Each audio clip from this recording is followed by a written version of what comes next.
Selamat datang di Hari Belajar, channel yang akan membahas seputar keterampilan, seni, dan ilmu komunikasi.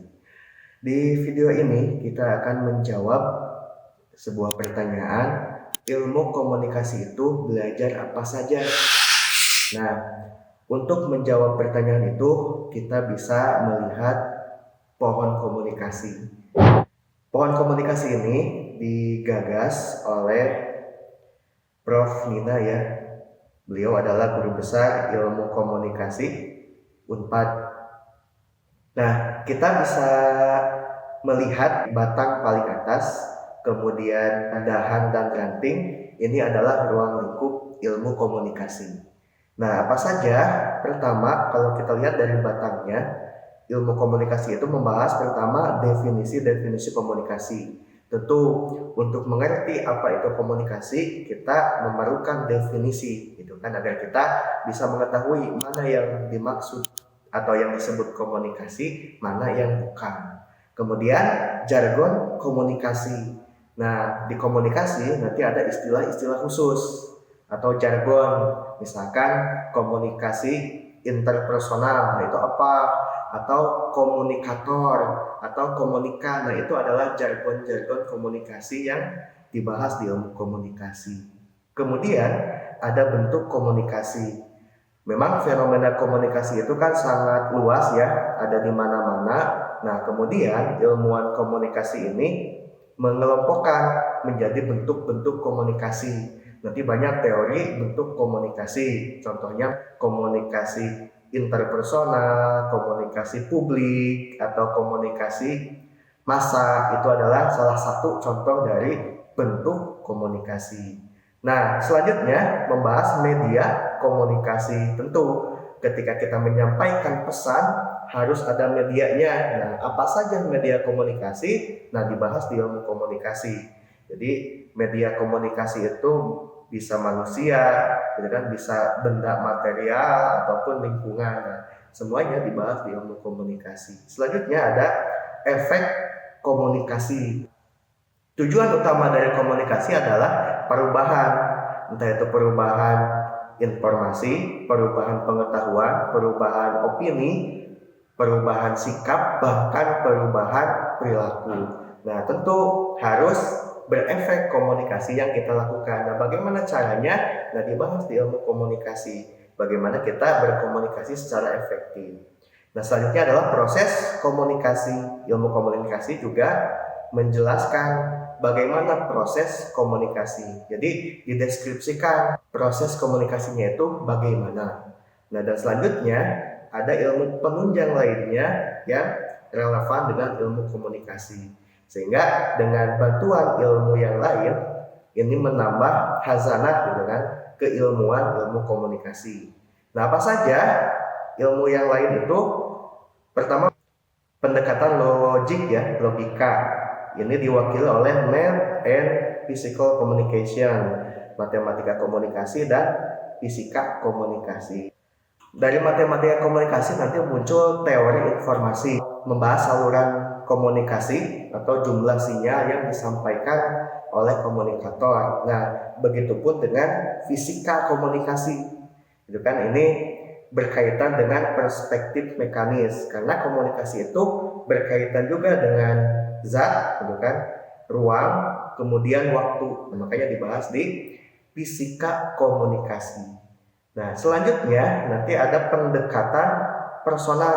Ini personal approach. Ini terdiri dari intrapersonal communication, kemudian interpersonal communication. Kalau intrapersonal communication itu sederhananya berkomunikasi dengan diri sendiri. Nanti termasuk di intrapersonal communication itu ada sensasi, persepsi, memori, dan berpikir. Nah, itu semuanya adalah bagian dari intrapersonal communication. Selanjutnya ada interpersonal communication. Nah, penerapannya bisa dialog communication, komunikasi diadik, misalkan lagi curhat berdua, kan, kemudian konsultasi, intinya berkomunikasi antara dua orang, kan, dialog communication. Kemudian group communication. komunikasi kelompok kecil, misalkan di keluarga atau di kelas, membentuk kelompok yang jumlah anggotanya sedikit. Nah, itu termasuk interpersonal communication gitu kan, di penerapannya di group communication. Nah, selanjutnya ada pendekatan public communication. Ini terdiri dari public communication, kemudian organizational communication. Nah, public communication ini penerapannya di propaganda, kontrol opini publik. Nah, nanti ilmu yang khususnya ada retorika atau campaign, promosi, mempromosikan suatu barang dengan berbagai media.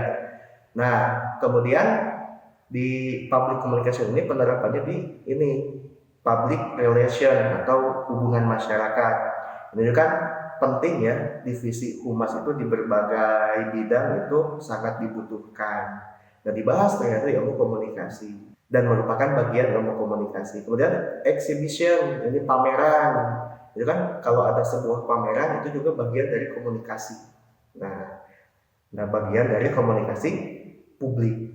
Nah, selanjutnya ada agitasi, menghasut, gitu kan, mempengaruhi orang. Nah, itu di bagian komunikasi publik ya.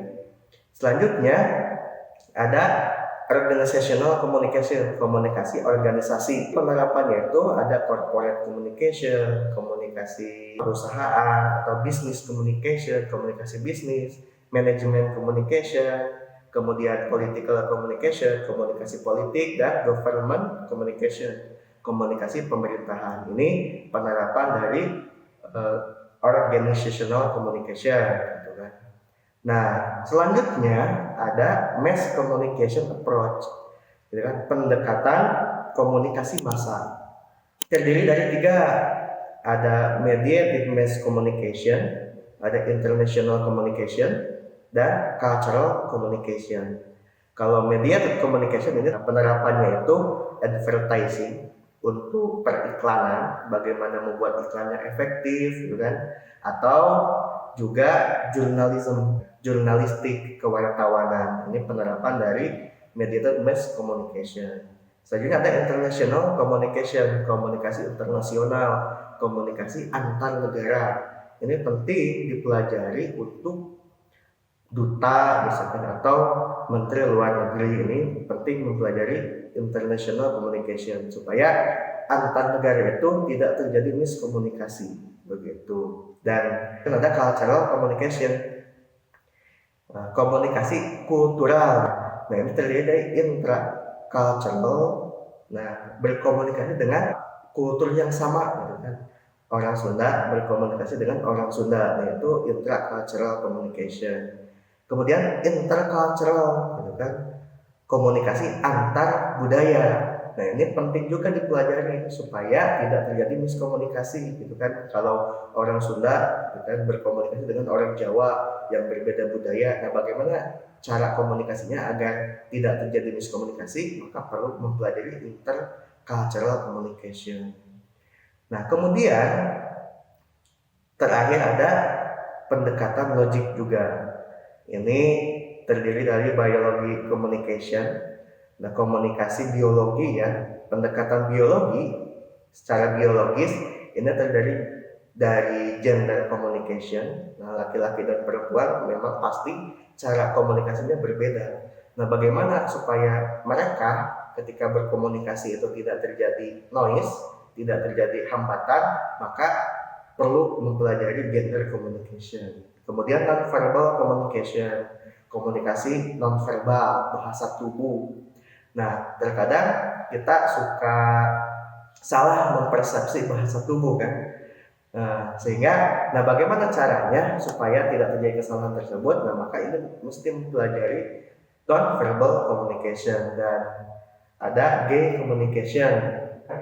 Kita tidak bisa memungkiri ada misalkan wanita pria.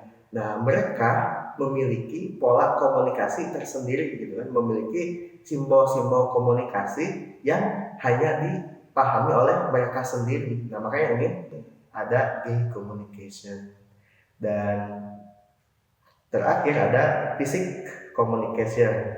Ini terdiri dari non-verbal communication. Nah, bagian karena bahasa tubuh ini terkait dengan fisik, kemudian ada teknologi komunikasi, membahas perkembangan teknologi komunikasi gitu kan, mulai dari radio, TV, kamera, bahkan sekarang ada media baru internet. Nah, ini dibahas di teknologi komunikasi, dan ini semua adalah ruang lingkup dari ilmu komunikasi.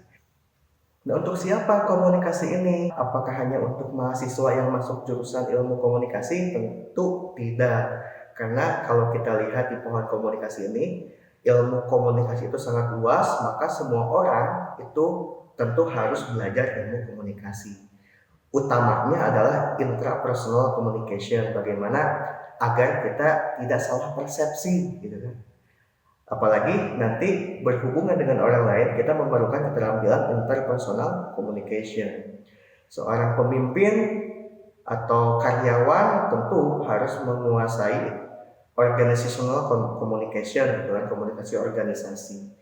Bahkan bagi para guru, ustadz, penyuluh agama, ini public communication ini sangat penting. Dan banyak sekali profesi yang memerlukan ilmu komunikasi. Dan ini menunjukkan bahwa ilmu komunikasi ini sangat penting. Demikian di video kali ini. Kalau ada pertanyaan atau tambahan, boleh tulis di kolom komentar. Sekian, terima kasih.